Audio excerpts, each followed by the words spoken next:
الحمد لله الذي هدانا لهذا وما كنا لنهتدي لولا أن هدانا الله والصلاة والسلام على من أرسله الله لتبليغ دينه للأنام وعلى آله وصحبه الكرام وجميع أمته العظام أما بعد.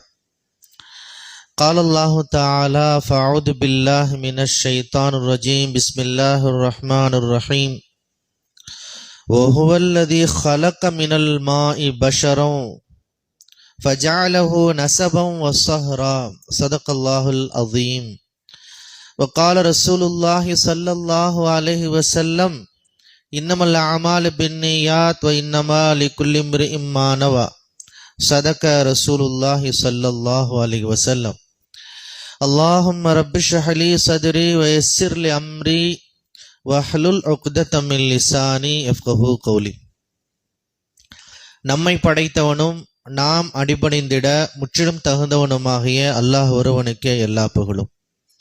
அவனுடைய அன்பும் அருளும் இவ்வுலகிற்கு நேர் வழிகாட்ட இறைவனால் அனுப்ப பெற்ற எல்லா இறை தூதர்கள் மீதும், குறிப்பாக நம்முடைய வழிகாட்டியும் இறுதி இறை தூதருமாகிய முஹம்மது ரசூலுல்லாஹ் ஸல்லல்லாஹு அலைஹி வஸல்லம் அவர்கள் மீதும், அவர்களை பின்பற்றி வாழ்ந்த சஹாபாக்கள், சஹாபியாக்கள், தாபியீன்கள், தபா தாபியீன்கள், ஷுஹதாக்கள், சாலிஹீன்கள் மற்றும் இந்த புனிதமிகு ஜுமா மஜ்லிஸிலே அமர்ந்திருக்கின்ற ஆண்கள், பெண்கள் நம் அனைவர் மீதும் உண்டாவதாக. கண்ணியத்திற்கும் பெரும் மரியாதைக்கும் உரிய எல்லாம் வல்ல அல்லாஹ்வின் நல்லடியார்களே, தாய்மார்களே, சகோதரிகளே, இஸ்லாம் கூறும் குடும்பவியல் என்கின்ற தலைப்பில் சில கருத்துக்களை கூறும் பொருட்டு எனது வார்த்தைகளை ஆரம்பம் செய்கின்றேன். அன்பு சகோதரர்களே, சகோதரிகளே, 1994 ஆண்டு ஐநா சபை அந்த ஆண்டு முழுவதையும் சர்வதேச ஆண்டாக, குடும்ப ஆண்டாக கடைபிடித்து, குடும்பம் என்பது என்ன, குடும்பத்தினுடைய சிறப்பம்சங்கள் என்ன, அதனுடைய முக்கியத்துவம் என்ன என்பதை குறித்தெல்லாம் மிக விரிவாக அந்த ஆண்டு முழுவதும் எடுத்து சொல்லப்பட வேண்டும் என்கின்ற முடிவு செய்யப்பட்டு, அப்பொழுது முதல் ஒவ்வொரு ஆண்டும் மே 15 அன்று சர்வதேச குடும்ப தினமாக அனுஷ்டிக்கின்ற ஒரு வழக்கம் இருக்கின்றது. அந்த அடிப்படையில் இஸ்லாம் குடும்பத்தை குறித்து என்ன குறிப்பிடுகின்றது, இஸ்லாம் கூறுகின்ற குடும்பவியல் முறைகள் என்ன, அதனுடைய சிறப்புகள் என்ன, இப்படி பல்வேறு செய்திகளை நாம் அறிந்து கொள்வது பொருத்தமாக இருக்கும். அன்பு சகோதரர்களே, சகோதரிகளே, குடும்பத்தினுடைய முக்கியத்துவத்தை நாம் எங்கிருந்து புரிந்து கொள்ள வேண்டும் என்றால், கண்ணியத்திற்குரிய ஆதம் அலைஹிஸ்ஸலாம் அவர்களும் ஹவ்வா அலைஹிஸ்ஸலாம் அவர்களும் முதல் ஜோடிகளாக படைக்கப்பட்டார்கள். அந்த முதல் ஜோடியிலிருந்து தான் இந்த மனித சமுதாயம் பல்கி பெருகி இருக்கின்றது. யா அய்யுஹன்னாஸ் இன்னா ஹலக்னாக்கும் மின் ذكر وانثى وجعلناكم شعوبا وقبائل. மக்களே, உங்களை நாம் ஒரே தாய் தந்தையிலிருந்து படைத்திருக்கின்றோம் என்று அல்லாஹ் பிரகடனம் செய்கின்றான். மற்றொரு வசனத்தில் அல்லாஹ் இப்படி சொல்கிறான்: வபஸ்ஸ மின்ஹுமா ரிஜாலன் கஸீரன் வநிசா. அந்த ஒரு ஜோடியிலிருந்து தான் உங்களை பல 100 மக்களாக, ஆயிரக்கணக்கில், லட்சக்கணக்கில் பல்கி பெருகி செய்திருக்கின்றான் என்று அல்லாஹ் மிக தெளிவாக குறிப்பிட்டு காட்டுகின்றான். இங்கே குடும்பத்தினுடைய முக்கியத்துவம் எங்கே புரிகிறது என்றால், அல்லாஹ் நினைத்திருந்தால் ஒரு ஜோடிக்கு பதிலாக பல ஜோடிகளை ஆங்காங்கே இறக்கி விட்டிருந்திருக்கலாம். ஒவ்வொரு கண்டத்திலும் ஒவ்வொரு நாட்டிலும் சில ஜோடிகளை, ஒரு 500 ஜோடிகளை, 1000 ஜோடிகளை இறக்கி இருக்கலாம். ஆனால் ஒரே ஒரு ஜோடியை மட்டும் அல்லாஹ் படைத்து அதிலிருந்து பிற்பாடு இயல்பாக மனித சமுதாயத்தை அல்லாஹ் உருவாக்கி இருக்கிறான் என்றால், படைத்திருக்கிறான் என்றால், அதற்கு அடிப்படை காரணம் இந்த குடும்பம் தான். மனித சமுதாயம் ஒரே குடும்பம். இந்த குடும்பத்தை அடுத்தடுத்து அவர்கள் எடுத்து செல்ல வேண்டும் என்கின்ற அடிப்படையிலே தான் ஒரே ஒரு ஜோடியை மட்டும் அல்லாஹ் படைத்து அதிலிருந்து பிற்பாடு இயல்பான மனித சமுதாயத்தினுடைய வளர்ச்சி அல்லாஹ் செய்திருக்கின்றான். குடும்பத்தினுடைய முக்கியத்துவத்தை நாம் இங்கிருந்து புரிந்து கொள்கின்றோம். ஒவ்வொரு மனிதனுக்கும் அவனுடைய அடையாளம் அவனுடைய குடும்பம் தான். அவனுடைய தந்தை, அவனுடைய தாய், அவனுடைய குடும்பம், அவனுடைய பரம்பரை, அவனுடைய சந்ததி. அடையாளம் மட்டுமல்ல, ஒரு மனிதனுடைய முதலீடு, வாழ்நாளுடைய முதலீடு எங்கிருந்து தொடங்குகிறது? அவனுடைய குடும்பத்திலிருந்து தொடங்குகிறது. ஒரு குடும்பத்திலே பிறந்தான் என்ற காரணத்தால் அவன் இளவரசன் என்று சொல்லப்படுகின்றான், அடுத்த அரசன் என்று சொல்லப்படுகிறான், அடுத்த தலைவர் என்று சொல்லப்படுகின்றான். வேறொரு குடும்பத்திலே பிறந்த காரணத்தால் அவன் அவனுடைய அந்த நிறுவனத்தினுடைய இயக்குனர் என்று சொல்லப்படுகிறான். வேறொரு குடும்பத்திலே பிறந்த காரணத்தால் அவனுடைய தரம் இப்படி இருக்கின்றது. ஒரே வயது 10 வயது சிறுவர்கள், ஒரே 2 சிறுவர்கள், ஒரு குடும்பத்திலே அவர் பிறந்த காரணத்தால் அந்த சிறுவன் எல்லாவற்றையுமே அவன் உலகத்தினுடைய வனப்புகள் அனைத்தையுமே எடுத்துக்கொள்வதற்கான வாய்ப்பை அவன் பெறுகின்றான். வேறொரு குடும்பத்திலே பிறந்த காரணத்தால் அவனுடைய பல்வேறு வகையான வாய்ப்புகள் இல்லாமல் போய்விடுகின்றது. இவை எல்லாமே எதை காட்டுகிறது என்றால், குடும்பம்தான் நம்முடைய முதலீடு என்பதை காட்டுகின்றது. அனாதைகள் என்று நாம் சொல்லுகின்றோம். தாய் தந்தையர் இல்லாதவர்கள் அல்லது தந்தை இல்லாதவர் அனாதை என்று சொல்கிறோம். அந்த அனாதைகள் குடும்பத்தினுடைய முக்கியத்துவத்தை குறித்து மிக சிறப்பாக உணர்ந்திருப்பார்கள். குடும்பத்துடைய முக்கியத்துவத்தை நாம் புரிய வேண்டும் என்றால் அனாதைகளை நாம் பார்க்க வேண்டும், அவருடைய உணர்வு, அவர்களோடு நாம் உரையாட வேண்டும். அப்பொழுதுதான் குடும்பத்தினுடைய முக்கியத்துவத்தை நாம் மிக சிறப்பாக புரிந்து கொள்ள முடியும்.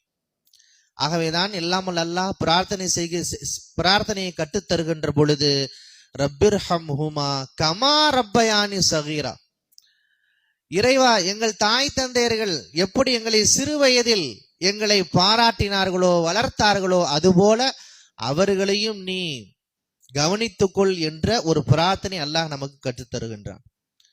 சிறு வயது என்பது எதுவும் தெரியாத வயது, எதையும் உருவாக்கி கொள்ள முடியாத வயது. அப்பொழுது நமக்கு அரணாக சுவராக இருப்பது எதுவென்றால் நம்முடைய குடும்பம். சிறுவர்கள் எவ்வளவு மன மகிழ்ச்சியோடு விளையாடி கொண்டிருக்கின்றார்கள். அவர்களுக்கு உலகத்துடன் எந்த கவலையும் கிடையாது. விலைவாசியை பற்றிய கவலை கிடையாது, ஆட்சி மாற்றத்தை பற்றிய கவலை கிடையாது, எந்த கவலையும் இல்லை. ஏன்? தாய் தந்தை இருக்கின்றார்கள், குடும்பம் இருக்கின்றது. அந்த குடும்பமும் தாய் தந்தையும் தான் அவர்களுக்கான மூலதனமாக, முதலீடாக இருக்கின்றார்கள். குடும்பம் என்பது மிக மிக முக்கியமானது. ஒவ்வொரு மனிதனுடைய அடையாளமாக, அவனுடைய மூலதனமாகவும் இருக்கின்ற காரணத்தால் இஸ்லாம் குடும்பத்திற்கு மிகப்பெரிய முக்கியத்துவத்தை வழங்குகிறது, சிறப்பான வழிகாட்டுதல்களை வழங்குகிறது.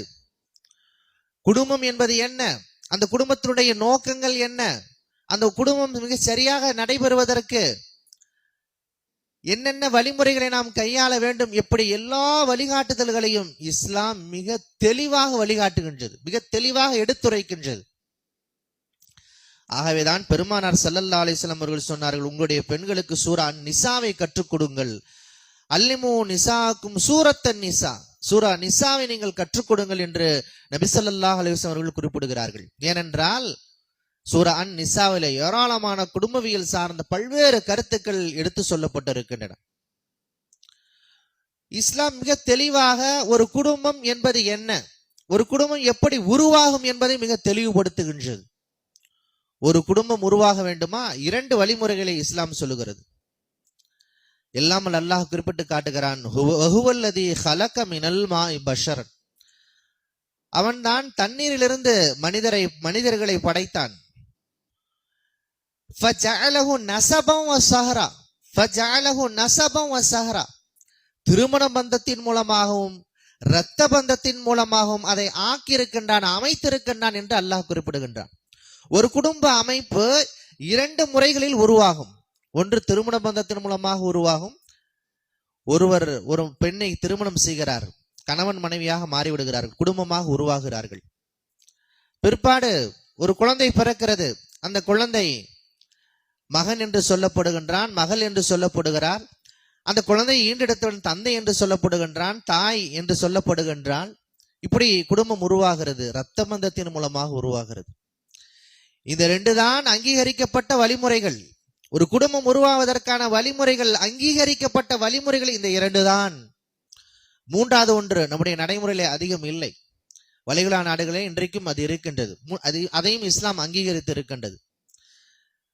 பால் குடி உறவு முறைகள் மூலமாக ஒரு குடும்ப அமைப்பு என்பது உருவாகும். சிறு வயதில் பால் அருந்த வேண்டிய வயதில் ஒரு பெண்ணிடத்திலே ஒரு குழந்தை தாய்ப்பால் அருந்துகிறது என்றால் பாலூட்டியவள் தாயாக மாறிவிடுகிறார். இந்த முறை 3வது முறையாக நாம் கவனத்திலே கொள்ள வேண்டும்.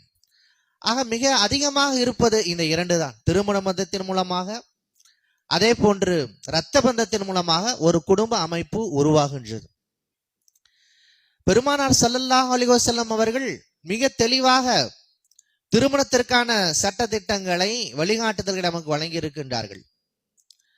ஒரு குடும்ப அமைப்பு உருவாகுவதற்கு அங்கீகரிக்கப்பட்ட வழிமுறை திருமணம். பெருமானார் ஸல்லல்லாஹு அலைஹி வஸல்லம் சொல்கிறார், அன்னிக்காஹு மின் சுன்னத்தி, திருமணம் என்பது என்னுடைய வழிமுறை. ஃபமன் ரகைப அன் சுன்னத்தி ஃபலைஸ மின்னி, யார் திருமணத்தை புறக்கணிக்கின்றானோ அவன் என்னுடைய வழிமுறையை புறக்கணிக்கின்றான், என்னை சார்ந்தவன் இல்லை என்று நபி அவர்கள் பிரகடனப்படுத்துகின்றார்கள். திருமணத்தை புறக்கணிப்பது என்றால் திருமணத்திற்கு எதிராக இருக்கக்கூடிய கட்டமைப்புகளை யார் உள்வாங்கிக் கொள்கின்றானோ என்று பொருள். திருமணத்திற்கு எதிரே காலந்தோறும் பல்வேறு வழிமுறைகள் வரும், தவறான வழிமுறைகள். அவற்றையெல்லாம் நாம் புறக்கணிக்க வேண்டும், அவற்றை நாம் உள்வாங்கிக் கொள்ளக்கூடாது. அதிலே நமக்கு மிக சரியான புரிதல் இருக்க வேண்டும். திருமணத்தை தகர்க்கக்கூடிய ஒரு வழிமுறை இருக்கிறது என்றால் அது குடும்ப அமைப்பை தகர்க்கிறது என்று பொருள். ஏராளமான வழிமுறைகளை நாம் பார்க்கின்றோம். மக்களிடத்திலே தவறான வழிமுறைகள் அறியாமையினாலோ அல்லது வேண்டுமென்றோ வெவ்வேறு வகையிலே திருமணத்தை புறக்கணிக்கக்கூடிய, திருமணத்தின் நோக்கத்தை புறக்கணிக்கக்கூடிய பல்வேறு வகைகளை நாம் பார்க்கின்றோம். அதிலே முதலாவது தத்தெடுப்பது. தத்தெடுப்பதன் மூலமாக ஒரு குடும்ப அமைப்பு உருவாகுமா என்றால் முடியாது. ஒருவர் ஒரு குழந்தையை தத்தெடுக்கின்றார், தன்னுடைய மகன் என்று சொல்லுகிறார் என்றால் மார்க்கம் அதை அங்கீகரிக்கிறதா என்றால் இல்லை. குழந்தையை தத்தெடுத்து வளர்ப்பதை மார்க்கம் ஏற்றுக்கொள்கிறது. அனாதைகளை வளர்ப்பதை, போற்றுவதை மிகப்பெரிய அளவில் மார்க்கம் அங்கீகரிக்கின்றது. நிறைய நன்மைகளை வாக்குறுதியாக வழங்குகிறது. சுவனத்தில் பெருமானார் ஸல்லல்லாஹு அலைஹி வஸல்லம் அவர்களோடு இருப்பதை திருமறை குர்ஆன், பெருமானார் ஸல்லல்லாஹு அலைஹி வாழ்வியல் வழிமுறைகள் அனைத்துமே நமக்கு வாக்குறுதிகளாக வழங்கப்படுகின்றன. அனாதைகளை நாம் ஆதரிக்க வேண்டும், தத்தெடுக்க வேண்டும், வளர்க்க வேண்டும், எல்லாம் சரிதான். அதே சமயத்தில் ஒரு சொந்த மகனாக மாறிவிடுவானா என்றால் இல்லை. பெருமானார் ஸல்லல்லாஹு அலைஹி வஸல்லம் உடைய காலகட்டத்தில் இந்த நடைமுறை இருந்தது, இன்றைக்கும் இருக்கிறது. பெருமானார் ஸல்லல்லாஹு அலைஹி வஸல்லம் அவர்கள் தன்னுடைய ஸெய்த் என்கிற ஒரு தத்தெடுத்த அவருடைய பிள்ளை அவருடைய மனைவி விவாகரத்து செய்யப்பட்ட பிறகு அந்த மனைவியை அல்லாஹ்வே திருமணம் செய்து வைத்து இந்த நடைமுறையை தகர்க்கடிக்க செய்கின்றார். அல்லாஹ் அதை குறித்து குறிப்பிடுகின்ற பொழுது, லி கைலா யகூன அலல் முஃமின ஹரஜுன் ஃபி அஸ்வாஜி அதியாயிஹிம், நபி அவர்களுக்கு ஒரு பெண்ணை அல்லாஹ் திருமணம் செய்து கொடுத்து இதன் மூலமாக சொல்ல வருகின்ற செய்தி என்னவென்றால், அல்லாஹ் இங்கே குறிப்பிடுகிறான், ஹரஜுன் ஃபி அஸ்வாஜி அதியாயிஹிம், வளர்ப்பு பிள்ளைகளுடைய விஷயத்தில், தத்தெடுக்கப்படுகின்ற பிள்ளைகள் விஷயத்தில் சட்டம் இதுதான் என்று மக்கள் அறிந்து கொள்ள வேண்டும் என்பதற்காக அல்லாஹ் ஒரு திருமணத்தையே செய்து வருகின்றான். ஆக தத்தெடுப்பதன் மூலமாக, வளர்ப்பு பிள்ளையாக ஒருவரை தேர்ந்தெடுப்பதன் மூலமாக அவர் குடும்ப உறுப்பினராக மாறிவிடுவாரா என்றால் இல்லை. அவருக்கு சொத்து கிடைக்குமா என்றால் கிடையாது. அவர் மகரமாகி விடுவாரா என்றால் மகரமாக மாட்டார். இது முதலாவதாக நாம் அறிய வேண்டிய செய்தி. இரண்டாவது, திருமண பந்தத்தை தகர்க்கக்கூடிய மற்றொன்று, திருமணம் செய்யாமல் ஒரு ஆணும் பெண்ணும் இணைந்து வாழ்வது. இந்த போக்கு இன்றைக்கு அதிகரித்துக் கொண்டே வருகிறது. இன்றைக்கு இது ஒரு மிகப்பெரிய ஒரு கல்ச்சராக, ஒரு கலாச்சாரமாக உருவெடுத்து இருக்கின்றது.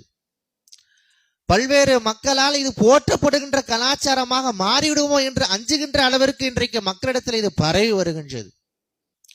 மேலை நாடுகளை அங்கொன்றும் இங்கொன்றுமாக நடந்து கொண்டது இன்றைக்கு நம்முடைய ஊர் வரை வந்து சேர்ந்திருக்கின்றது, நம்முடைய தெரு வரை வந்து சேர்ந்திருக்கின்றது. இஸ்லாம் ஒன்றை தடுக்கிறது என்றால் அதில் மிகப்பெரிய நோக்கங்கள் இருக்கின்றன, மிகப்பெரிய பயன்கள் அதிலே இருக்கின்றன. திருமணம் செய்யாமலேயே ஆணும் பெண்ணும் இணைந்து வாழ்வதன் மூலமாக பல்வேறு ஆபத்துகள் இருக்கின்றன. குறிப்பாக அதில் அதிகமாக பெண்கள் பாதிக்கப்படுகின்றார்கள். இஸ்லாத்திற்கு எதிரான இஸ்லாத்திற்கு எதிரே இருக்கக்கூடிய அனைத்து முறைகளிலும் பெண்கள் தான் பாதிக்கப்படுகின்றார்கள். திருமணம் செய்யாமல் இணைந்து வாழ்கிற பொழுது ஒரு ஆண் எப்பொழுது வேண்டுமானாலும் அந்த பந்தத்திலிருந்து விலகி கொள்வதற்கான வாய்ப்புகள் 100% இருக்கின்றன. காலையிலே சென்றவன் மாலை வீட்டிற்கு வருவானா என்று சொல்ல முடியாது.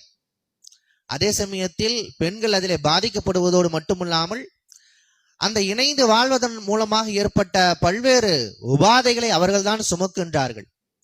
அதனுடைய இழப்புகள் ஏராளம். குறிப்பாக பெண்களை இதை மிக தெளிவாக புரிந்து கொள்ள வேண்டும்.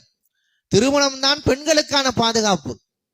திருமணம் செய்யாமல் ஆணும் பெண்ணும் இணைந்து வாழ்கிற பொழுது அது ஆண்களுக்கு வசதியாகவும் பெண்களுக்கு மிகப்பெரிய அளவில் உபத்திரவாகவும் இருக்கின்ற காரணத்தால் தான் மார்க்கம் அதை தடை செய்கின்றது. அதே போன்று மூன்றாவதாக துறவரம், திருமணம் செய்யாமலேயே இருப்பது. மார்க்கம் அதை ஒருபோதும் ஏற்றுக்கொள்ளவில்லை. திருமணம் செய்வதற்கான ஆற்றல் இருக்குமானால் திருமணம் செய்வது கட்டாயமாகி விடுகிறது.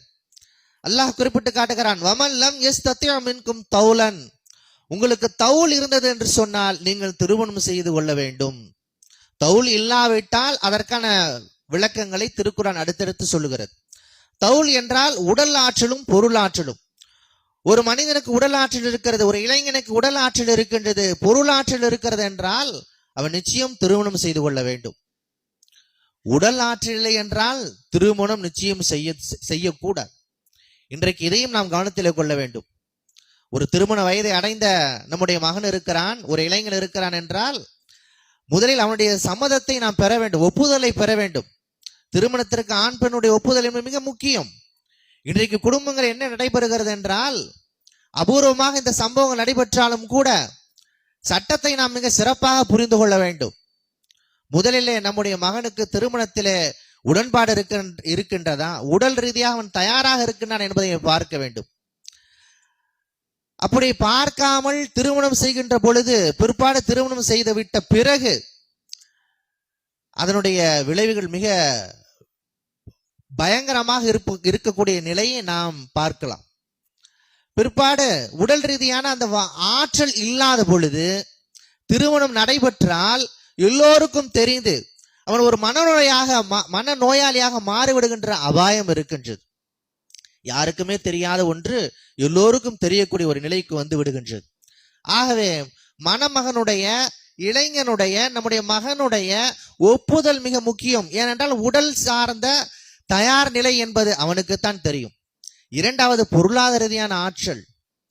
பொருள் ஆற்றல் என்பது மிக முக்கியமானது. இன்றைக்கு நிறைய விவாகரத்துகள் அதிகரித்து வருகின்றன. அதற்கு அடிப்படை காரணம் திருமணம் செய்கின்ற பொழுது இந்த இரண்டு மிக முக்கியமான அம்சங்களும் கவனத்திலே கொள்ளப்படாததான் காரணம் என்பதை நாம் புரிந்து கொள்ளலாம்.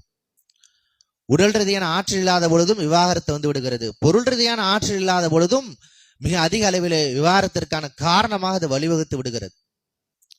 ஆகவேதான் மார்க்கம் மகரை ஒரு உரைகளாக வைத்திருக்கின்றது.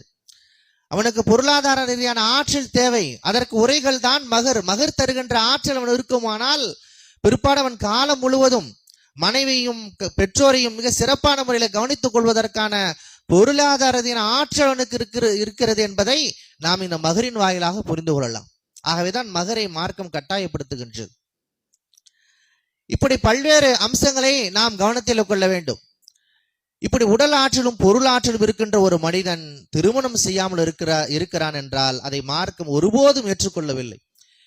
அது ஆன்மீகத்தின் பெயரால் செய்யப்படுமானால், அது துறவரம் என்று சொல்லப்படுமானால் அதையும் மார்க்கம் மிக தெளிவாக கண்டித்து காட்டுகின்றது.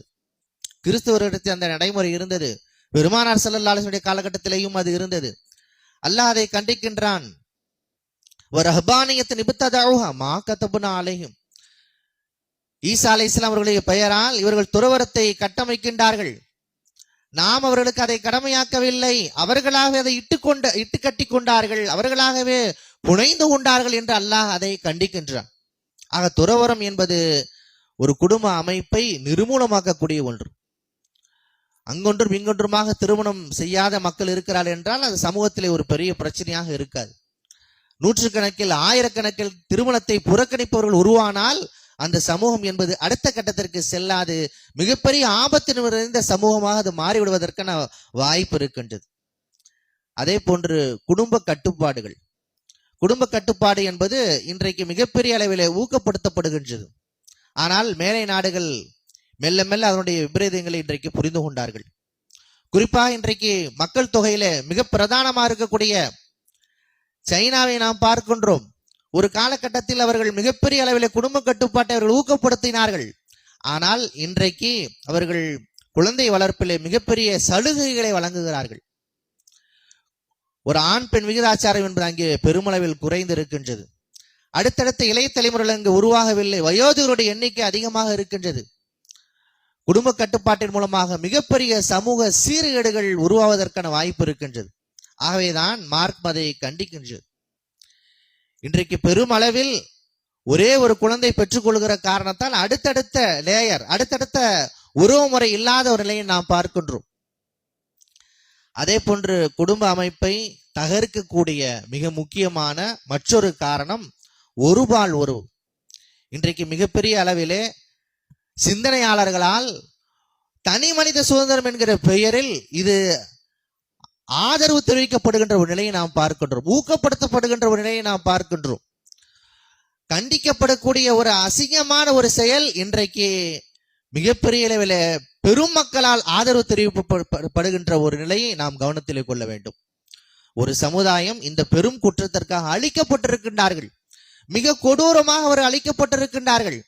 திருமறை குர்ஆன் அவர்கள் எப்படியெல்லாம் அழிக்கப்பட்டார்கள் என்பதை பல்வேறு அத்தியாயங்களிலே குறிப்பிட்டு காட்டுகின்றது. ஒரு சமுதாயம் இப்படி கொடூரமாக அழிக்கப்படவில்லை, மிகப்பெரிய அளவில் அழிக்கப்பட்டார்கள். ஒருபால் உறவு கொண்ட காரணத்தால் லூத் அலைஹிஸ்ஸலாமுடைய மக்கள் அழிக்கப்பட்டார்கள். ஒரேடியாக அவர்கள் வாழ்ந்த அந்த பூமியை இரண்டாக திருப்பி கவிழ்த்தப்படுகிறது. ஒரு தோசையை திருப்புவது போல கவிழ்த்தவர்கள் அழிக்கப்பட்டார்கள். ஒட்டுமொத்தமாக அவர் அழிக்கப்பட்டதோடு மட்டுமல்லாமல் தனித்தனியாக ஒவ்வொரு மனிதனுக்கும் வானத்திலிருந்து ஒரு கல் இறங்கியது. எந்த மனிதனுக்கு அந்த கல் இறக்கப்பட்டதோ அந்த மனிதன் வருகின்ற வரை அந்த கல் அந்தரங்கத்திலேயே அவருக்காக காத்து கொண்டிருந்தது. அவன் வந்த பிறகு அவன் மீது அது விழுந்து ஒவ்வொரு மனிதனையும் தனித்தனியாக அது கொன்றொழித்தது. அதற்கு பிறகு ஒரேடியாக அவர்கள் கவிழ்த்து அழிக்கப்பட்டார்கள் என்பதை திருமறை குர்ஆன் சொல்லுகின்றது. அப்படி என்றால் இந்த பயங்கரமான குற்றம் இன்றைக்கு சமூகத்திலே மிகப்பெரிய அளவில் ஊடுருவதை நாம் பார்க்கின்றோம். வெட்கம் இல்லாமல், சங்கோஜம் இல்லாமல் இன்றைக்கு வெளியிலே அதை வெளிப்படுத்துகின்ற ஒரு நிலை இன்றைக்கு வந்திருக்கிறது என்றால் இதனுடைய விபரீதங்கள் புரியாததான் காரணம். எல்லோரும் ஒருபால் உறவை விரும்பக்கூடியவர்களாக மாறிவிட்டால் இந்த சமூகத்தின் நிலை என்னவாகும் யோசித்து நாம் பார்க்க வேண்டும். ஆகவே இது ஒரு மிக மோசமான ஒரு அணுகுமுறை, மிக மோசமான ஒரு பாவம். ஆகவேதான் அவர்கள் கொடூரமாக அழிக்கப்பட்டார்கள். குடும்ப நிறுவனத்தை, குடும்ப அமைப்பை சீர்குலைக்கக்கூடிய இந்த அம்சங்களை நாம் புரிந்து கொள்ள வேண்டும். தத்தெடுப்பது, திருமணம் செய்யாமல் ஆண் பெண் இணைந்து வாழ்வது, துறவரம், குடும்ப கட்டுப்பாடு, ஒருபால் உறவு, இவற்றையெல்லாம் இஸ்லாம் எப்பொழுதுமே எதிர்த்து கொண்டே இருக்கும். ஏனென்றால் இஸ்லாம் ஒரு தெளிவான பார்வையை மக்களுக்கு வழங்குகிறது, ஒரு தெளிவான சிந்தனையை வழங்குகின்றது. அது மட்டுமில்லாமல் திருமணம் என்று வருகிற பொழுது இஸ்லாம் பல்வேறு வழிகாட்டுதலை வழங்குகிறது. யார் யாரை திருமணம் செய்வது, திருமணம் செய்யப்படுவதற்கு தடை செய்யப்பட்டவர்கள் யார் என்கின்ற ஒரு அற்புதமான பார்வையை முன்வைக்கின்றது. குடும்பவியலை குறித்து எல்லோரும் பேசுவார்கள், ஆனால் இவ்வளவு தெளிவாக யாராலும் பேச முடியாது. ஏனென்றால் இஸ்லாம் அல்லாஹுடைய வழிகாட்டுதலை உள்ளடக்கியது, படைப்பானுடைய வழிகாட்டுதலை உள்ளடக்கியது. ஆகவே இஸ்லாம் மிக தெளிவான பார்வையை வழங்குகிறது. ஷாஹ் வலியுல்லா முஹத்திஸ் தெஹ்லி அவர்கள் ஒரு ஆய்வை நமக்கு முன்வைக்கின்றார்கள். முஹர்ரமா திருமணம் செய்வதற்கு தடை செய்யப்பட்டவருடைய பட்டியலை ஒவ்வொரு முஸ்லிமும் கற்றுக்கொள்ள வேண்டும். 8 சாரரை திருக்குர்ஆன் குறிப்பிட்டு காட்டுகின்றது. சூரா நிசா 23வது அத்தியாயத்திலும் 23வது வசனத்தில் 24வது வசனத்திலும் அல்லாஹ் அதை குறிப்பிட்டு காட்டுகின்றான். மிக நீண்ட பட்டியலை அல்லாஹ் விடுகின்றான். யாரையெல்லாம் நாம் திருமணம் செய்து கொள்ளக்கூடாது. ஷாஹ் வலியுல்லா முஹத்திஸ் தெஹ்லி அவர்கள் குறிப்பிடுகிறார்கள், இந்த முஹர்ரமாத்தினுடைய அடிப்படை காரணம் என்னவென்றால், அதே போன்று குடும்ப அமைப்பினுடைய அடிப்படை நோக்கம் என்னவென்றால் பெண்களுடைய பாதுகாப்பு தான் அதில் பிரதானமானது. ஒரு பெண் சிறு வயதிலிருந்தே ஒரு குடும்பத்திலே பிறந்து வளர்கிற பொழுது அவளுக்கு பாதுகாப்பு மிக அவசியம். ஆகவே இஸ்லாம் ஒரு அற்புதமான ஒரு கட்டமைப்பை வழங்குகிறது. தந்தை, சகோதரன், மாமன், இப்படி பல்வேறு சொந்தங்களை இஸ்லாம் முஹர்ரமாத்தாக நிர்ணயிக்கிறது, ஹராமாக நிர்ணயிக்கின்றது. அப்பொழுதுதான் அந்த குடும்பத்திலே ஒரு பாதுகாப்பு இருக்கும். ஒரு பெண் குழந்தை பிறந்து வளர்கிற பொழுது ஒரு பாதுகாப்பு தேவை. அதே போன்று திருமணம் செய்து வைக்கப்பட்ட பிறகு அந்த குழந்தைக்கு பாதுகாப்பு தேவை, கார்டியன்ஸ் தேவை. அவர்கள் முஹர்ரமாத்தாக இருந்தால்தான் அந்த குழந்தையினுடைய நியாயத்தை குறித்து, அந்த பெண் குழந்தையுடைய நியாயத்தை குறித்து கேட்க முடியும். பிற்பாடு திருமணத்திற்கு பிறகு பிரச்சனை என்று வருகிற பொழுது இந்த கார்டியன்ஸ் எல்லாம் போய் நிற்பார்கள். தந்தை நிற்பார், சகோதரன் இருக்கின்றான், மாமன் இருக்கின்றான், தந்தை உடன் பிறந்த சித்தப்பாக்கள் இருக்கின்றார்கள். இவர்கள் எல்லாம் முஹர்ரமாத்துகளாக இருக்கின்றார்கள். அந்த குழந்தை பிறந்தது முதல் இறக்கின்ற வரை ஒரு பாதுகாப்பு அரண் தேவை. அதுதான் முஹர்ரமாத்தின் நோக்கம் என்பதை ஷாஹ் வலியுல்லா முஹத்திஸ் தெஹ்லி அவர்கள் மிக தெளிவாக குறிப்பிட்டு காட்டுகின்றார்கள். அது மட்டும் இல்லாமல் இந்த குடும்ப அமைப்புடைய மற்றொரு நோக்கமும் பயனும் எதுவென்றால் இளைய தலைமுறைகளை வார்த்தெடுப்பது. ஒரு சிறந்த அற்புதமான இளைய தலைமுறை வார்த்தெடுக்கப்பட வேண்டுமானால் ஒரு நல்ல அழகான குடும்ப சூழல் என்பது தேவை. அந்த குடும்ப சூழல் என்பது அந்த குழந்தைக்கு அல்லாஹ் வழங்கி இருக்கக்கூடிய ரஹ்மத்தாக, பரக்கத்தாக இருக்கின்றது. ஒரு நல்ல குடும்ப சூழல் இல்லை என்றால், அந்த குழந்தைக்கு பெற்றோர் இல்லை என்றால், அல்லது தாய் மட்டும் இருக்கிறாள், தந்தை இல்லை என்றால், அல்லது தந்தை இருக்கின்றான், தாய் இல்லை என்றால், அந்த குழந்தையால் ஒரு சிறப்பான முறையில் தன்னுடைய எதிர்காலத்தை சந்திக்க முடியாமல் போய்விடுவதற்கான அபாயம் இருக்கின்றது. மேலை நாடுகளில் மிக அதிக அளவிலே குற்றப்பின்னணி இருக்கக்கூடிய மக்களை பார்க்கின்ற பொழுது அவர்கள் எல்லோருமே அனாதைகளாக இருக்கின்றார்கள் பெருவாரியாக. அல்லது வெறும் தாயோ அல்லது வெறும் தந்தையோ இருக்கக்கூடிய குடும்ப பின்னணியிலிருந்து வந்திருக்கின்றார்கள் என்கின்ற ஒரு புள்ளி விவரத்தை நாம் பார்க்கின்றோம்.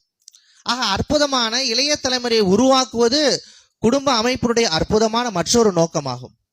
மூன்றாவது மிக முக்கியமான நோக்கம் என்ன? ஒவ்வொரு மனிதனும் அவன் நிம்மதியாக இருக்க வேண்டும், மகிழ்ச்சியாக இருக்க வேண்டும். அதற்கு அவனுடைய குடும்பம் என்பது அவசியம். அல்லாஹ் அந்த நோக்கத்தை மிக தெளிவாக குறிப்பிட்டு காட்டுகிறான். லி தஸ்குனு இலைஹா, நீங்கள் மன நிம்மதி பெறுவதற்கா என்று சொல்லுகின்றான். ஒரு மனிதன் குடும்பத்திலே மகிழ்ச்சியாக இருக்கின்ற பொழுதுதான் அவனால் பொருளாதாரத்தை திரட்ட முடியும். ஒரு மனிதன் குடும்பத்திலே மகிழ்ச்சியாக இருக்கின்ற பொழுதுதான் அவன் உயர்கல்வியிலே கவனம் செலுத்த முடியும். ஒரு நல்ல குடும்பம் இருக்கின்ற பொழுதுதான் அவனுடைய எதிர்காலத்தை மிக சிறப்பாக வடிவமைக்க முடியும்.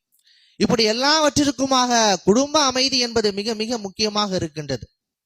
ஆக இப்படி மார்க்கம் மிக தெளிவாக குடும்பத்தினுடைய நோக்கம் என்ன, அந்த குடும்பம் எப்படி உருவாகும், அந்த குடும்ப நிறுவனத்தை தகர்க்கக்கூடிய அம்சங்கள் என்ன என்பதை குறித்து ஒரு தெளிவான பார்வை முன்வைக்கின்றது.